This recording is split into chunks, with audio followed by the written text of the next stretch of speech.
Hi everyone, welcome back to Edulight by Shivali. और आज की इस वीडियो में हम डिस्कस करने वाले हैं अपने जो सी-टेट की सीडीपी वाला पार्ट हमने शुरू किया था, वो भी थ्योरीज वाला, जहां पे हम सारी थ्योरीज को ही कवर कर रहे थे। ये उसी सीरीज का अगला पार्ट है। और अगर आप सेंट्रल टीचर एलिजिबिलिटी टेस्ट में सीडीपी की अगर आप तैयारी कर रहे हैं, चाहे वो पेपर 1 है, पेपर 2 है, और कोई भी टेट एग्जाम जहां पे सीडीपी आती है, तो ये वीडियो आप ही के लिए। तो आज की इस वीडियो में हम डिस्कस करने वाले हैं अपनी एक वेरी वेरी इंपॉर्टेंट थ्योरी। आपने सुना ही होगा, हर किसी बच्चे ने, अगर उसने सीडीपी पढ़ी है, चाइल्ड डेवलपमेंट, पेडागोजी या साइकोलॉजी पढ़ी है, that is gene Piaget theory of cognitive development. हमने इससे पहले बहुत सी थ्योरीज हमने कवर की हैं। मैं आपसे रिक्वेस्ट करती हूँ कि अगर आपने वो वीडियोस नहीं देखी हैं तो पार्ट वाइज पार्ट वो वीडियोस को देखिए, जैसे पार्ट 1, पार्ट 2, पार्ट 3, और देन इस वीडियो को देखें तो आपको खुद से फील होगा कि हमारे कंसेप्ट धीरे धीरे बिल्डअप हो रहे हैं।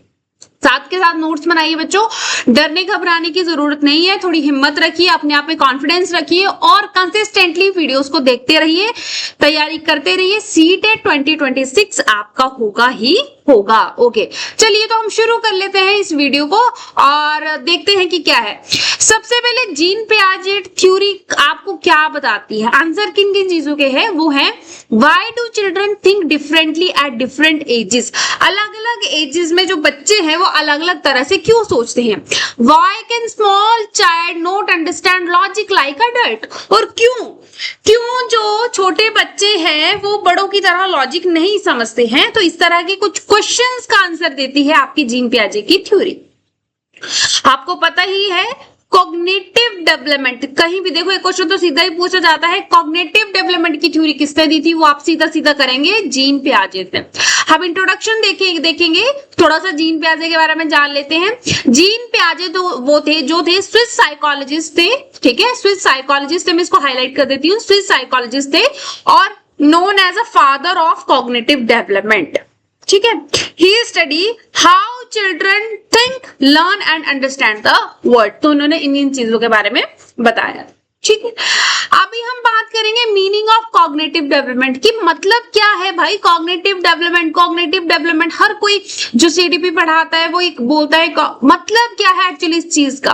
तो कॉग्निटिव डेवलपमेंट का मतलब है डेवलपमेंट ऑफ किसकी, हमारे सोचने की क्षमता की। जब से बच्चा पैदा होता है और बड़े होने तक लाइफ की अलग अलग स्टेजेस में, चाहे वो इन्फेंसी हो, अर्ली चाइल्डहुड हो, लेटर चाइल्डहुड हो, एडोलेसेंस हो, एडल्टहुड हो, कुछ भी हो, वहां पे किसकी डेवलपमेंट, सोचने की, रीजनिंग की, बातों में रीजनिंग, लॉजिक लगाने की, मेमोरी की, प्रॉब्लम को सॉल्व करने की, डिसीजन मेकिंग की, और लैंग्वेज डेवलपमेंट की। लैंग्वेज की भी बात कर रही है, लैंग्वेज की। तो इस सारी जो डेवलपमेंट हो रही है उन सब चीजों की बात करते हैं जीन पियाजे, और इनकी थ्योरी का यही मतलब है। नेक्स्ट जो आपको इसको जानने से पहले जो जीन पियाजे ने बहुत ही इंपॉर्टेंट चीजें दी हैं, कुछ कंसेप्ट्स दिए हैं, उनको आपको अब बहुत अच्छे से समझना है। यहां से डायरेक्ट क्वेश्चंस आते हैं, ये जीन पियाजे के की कंसेप्ट है। जीन पियाजे सबसे पहले बात करते हैं स्कीमा की। देखो बेटा, बहुत ही इंपॉर्टेंट चीज है। स्कीमा क्या होता है, मेंटल फ्रेमवर्क और एग्जिस्टिंग नॉलेज अबाउट समथिंग। देखो, जब शुरुआत में बच्चा छोटा होता है तो उसके दिमाग में, फॉर एग्जांपल बच्चा इन्फेंसी के बाद जैसे ही बच्चा प्री चाइल्डहुड में आता है, बच्चा धीरे धीरे इन्वायरमेंट को ऑब्जर्व करता है। अगली स्लाइड में बताती हूँ। तो जैसे जैसे बच्चा इन्फेंसी में होता है, बच्चा क्या करता है, इन्वायरमेंट को ऑब्जर्व करता है और उस ऑब्जर्वेशन के बेस पे कोई इंफॉर्मेशन उसके दिमाग में बनती है, या फिर कोई भी सोच बनती है, उस पर्टिकुलर चीज के बारे में इंफॉर्मेशन बनती है। तो ये जो ब्लॉक्स हैं इंफॉर्मेशन के, इन्हीं को ही जीन पियाजे ने क्या कहा, स्कीमा। क्या कहा, स्कीमा। चलिए, तो ये देखिए यहाँ पे लिखा है मेंटल फ्रेमवर्क्स और existing knowledge about something. A child knows that dog has a 4 legs and birds. अब देखो, ये मैं बताऊं, फॉर एग्जाम्पल एक चाइल्ड ने क्या देखा, एप्पल देखा। उसको नहीं पता ये एप्पल है, बट उसने कोई ऐसी चीज देखी है जो कि रेड कलर की है, और मुझे एप्पल बनाना इतने अच्छे से तो मे भी नहीं आएगा, पर उसने देखा है कि वो कुछ इस तरह की है, इस शेप की है, ठीक है, वो इस शेप की है। और ऐसे जी एक, चलो ये तो ड्राइंग में हम बनाते थे, बट वो ऐसा होता है, रेड कलर का होता है, समटाइम ऐसे डॉट डॉट्स होते हैं। जब उसने फर्स्ट टाइम देखा, खाया, उसे टेस्ट भी, उसने इवन जो उसके इमोशन वो फील कर रहा है वो भी स्कीमा है। जब उसने एप्पल को फर्स्ट टाइम टेस्ट किया तो जो इंफॉर्मेशन बनी है वो उस चीज का क्या कहलाई, स्कीमा। अभी उसे पता नहीं है, पर धीरे धीरे वो मेंटल फ्रेमवर्क कर रहा है, ठीक है। सेम ही डॉग का एग्जांपल दिया है। बच्चे ने डॉग को पहली बार देखा, बच्चे को दिखा 4 लेग्स होती हैं, वो भौंकता है और वो कुत्ता होता है, ठीक है, उसको लगा ये डॉग होता है, ठीक है। नेक्स्ट ये था पहला concept. Second thing is assimilation, very important, adding new information into existing schema. जो उसके दिमाग में पहले से ही थोड़ी इंफॉर्मेशन थी, जब बच्चा उस इंफॉर्मेशन में थोड़ा थोड़ा और एड ऑन करता है, जब थोड़ा सा और बड़ा होता है, थोड़ा और सोशली इंटरेक्ट करता है, आसपास की चीजों को ऑब्जर्व करता है, तो उसके दिमाग में सिमिलर चीज के लिए जो और इंफॉर्मेशन ऐड होती है और इंफॉर्मेशन एसिमिलेट होती है पुरानी इंफॉर्मेशन के साथ, उस कंसेप्ट को पियाजे ने बोला assimilation. For example, see simple example दिया गया है, child see a cat and call it dog because both have a 4 legs। अब देखो बच्चे के दिमाग में कहानी सिर्फ इतनी सी थी कि एक एनिमल है, उसकी 4 टांगे हैं और वो डॉग होता है। लेकिन सिमिलरली उसने दूसरी साइड पे क्या देख लिया, पहले तो उसे डॉग के बारे में पता था कि जिसकी 4 लेग्स है। अब उसी बच्चे ने डॉग के साथ एक देखी कैट, बट वो कैट थी, उसे नहीं पता था, उसने 4 लेग्स ऑब्जर्व की और उसने बोला शुरू कर दिया dog dog dog, but actually में वो कैट थी और वो उसे नहीं पता। फिर बाद में जब उसे करेक्ट किया गया तो उसकी नई इंफॉर्मेशन उसके दिमाग में आई कि डॉग बाग करता है और कैट म्याऊ करके साउंड निकालती है। तो ये जो एडिशनल इंफॉर्मेशन उसके पुराने स्कीमा में ऐड हुई, इसी को ही एसिमिलेशन कहा जाता है। और ऐसा नहीं है कि कोई भी या फिर बीच बीच में हर कोई इंसान इस प्रोसेस से गुजरता है।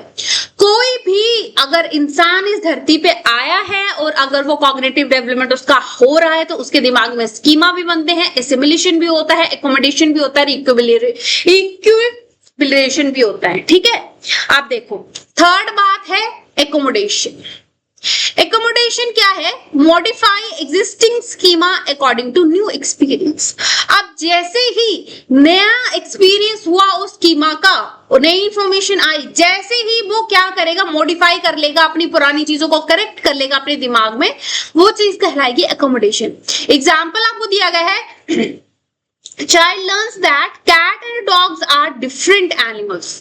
तो फिर जब बच्चे को ये पता लग गया कि एक डॉग अलग होता है और कैट अलग होती है, उनके फीचर पता लग गए, फीचर नहीं भी पता लगे बट उसको थोड़ा सा ये पता लग गया, डॉग जो हाइट में थोड़ा सा बड़ा भी हो सकता है, कैट छोटी भी हो सकती है, कैट भी बड़ी हो सकती है, कैट थोड़ी ब्राउन कलर की होती है, कैट की मूछें होती हैं, थोड़ा उसकी आईज का देखे, उसने ईयर्स देखे, थोड़ा जब उसने डिफरेंस समझ लिया, उसको अकोमोडेट कर लिया, उस प्रोसेस को बोलते हैं accommodation. Third is equilibration, balance between assimilation and accommodation for proper learning। बस कुछ नहीं, इक्विलिब्रेशन का मतलब है इन 2 स्टेप में जब उसने बैलेंस बना लिया, मतलब जो उसके पास पुरानी इंफॉर्मेशन थी और उसने जो नई ली, जब उसने उन फीचर्स को कंपेयर कर लिया, पूरे इंफॉर्मेशन अपने दिमाग में सेट कर ली कि डॉग इस तरह का होता है, कैट इस तरह की होती है, पूरे डिफरेंसेस के साथ उसे जब वो चीज क्लियर हो गई तो उसी को बोलेंगे इक्विलिब्रेशन। इसका एग्जांपल देखिए, child adjust understanding after learning difference between cat and dog. यही चीज मैं आपको समझा रही। तो बेटा ये बहुत ही इंपॉर्टेंट कंसेप्ट है। इन 4 कंसेप्ट में से पेपर में क्वेश्चन आते हैं, तो आपको भी ये ध्यान से पढ़ने हैं। ये देखिए अगेन स्कीमा क्या होता है, मेंटल फ्रेमवर्क होता है, थोड़ा थ्योरेटिकली अब हम कर लेते हैं, साथ के साथ आप नोट्स भी बना सकते हैं अपने। Schema is a mental framework or organised pattern of knowledge that help child understand the world. For example, एक सिंपल वर्ड्स में देखा, स्कीमा क्या है, what is child already know. जो बच्चे को पहले से ही पता है वो उसके लिए स्कीमा है। Children create schema through experiences, और बच्चे जैसे जैसे जब वो ग्रो करते हैं शुरुआत में जैसे जैसे एक्सपीरियंसेस लेते हैं वैसे वैसे स्कीमा बनता है। फॉर एग्जाम्पल मिट्टी का टेक्सचर कैसा है, सेब का कलर कैसा है, ऑरेंज का बाहर का टेक्सचर कैसा है ना, सारी चीजों का चाहे वो कोई भी है जैसे जैसे वो एक्सपीरियंस लेते हैं वो उनका स्कीमा बनता जाता है। देखो एग्जाम्पल है, बहुत सारे एग्जाम्पल उनमें से देखो अ स्मॉल डॉग सी, ये देखा मैंने पहले ही बताया, बच्चे ने क्या नोटिस किया, 4 लेग्स है, टेल है, फर है, बार्किंग साउंड देता है, तो बच्चे के दिमाग में एक स्कीमा क्रिएट हो गया कि कोई भी एनिमल जिसकी 4 टांगे हैं, टेल है, वो डॉग होता है। और एक इसके दिमाग में मेंटल इमेज जो क्रिएट हुई उस जानवर के बारे में, दैट इज डॉग, वो उसके लिए स्कीमा थी। डॉग की जो इंफॉर्मेशन क्रिएट हुई बच्चे के दिमाग में, दैट इज स्कीमा। ओके, अगर हम इसी स्कीमा को रिलेट करें अपने रियल लाइफ क्लासरूम के साथ, तो देखो चाइल्ड ने एप्पल देखा, फ्रूट देखा, मैंगो भी फ्रूट है, बट अब चाइल्ड को क्या, चाइल्ड के दिमाग में स्कीमा क्रिएट हो गया कि ये कोई ऐसी मीठी सी चीज है, खाने वाली है और पेड़ों से प्राप्त होती है, तो वो क्या वो एक फ्रूट है ना। तो schema keep changing and becoming more advance with experience. But अब बच्चे ने शायद पहले एप्पल देखा, तो मे भी हो सकता है वो मैंगो को भी एप्पल ही समझे, क्योंकि उसके दिमाग में तो स्कीमा ही एप्पल का है। पर जैसे जैसे देखो एडवांस हुआ, एक्सपीरियंस हुआ बच्चे को चीजों का, तो वैसे वैसे वो समझ जाता है, मतलब अलग अगली प्रोसेस जो होती है, एसिमिलेशन, एकोमोडेशन, इक्विवेलेशन होता है, तो बच्चे को लग जाता है पता कि एप्पल अलग है और मैंगो अलग फ्रूट है। ठीक है, next process is assimilation. Assimilation कब होती है? When child add a new information into already existing schema. जब बच्चा ऑलरेडी एग्जिस्टिंग स्कीमा में इंफॉर्मेशन को ऐड करता है, उसी को एसिमिलेशन बोला जाता है। अब सिंपल वर्ड में देखो, old knowledge to understand new things, पुराने नॉलेज का यूज करना नई थिंग्स को जानने के लिए। इसके आगे एग्जांपल आपको बताऊं तो देखो, child already has a schema, animal with 4 legs are dogs, है ना।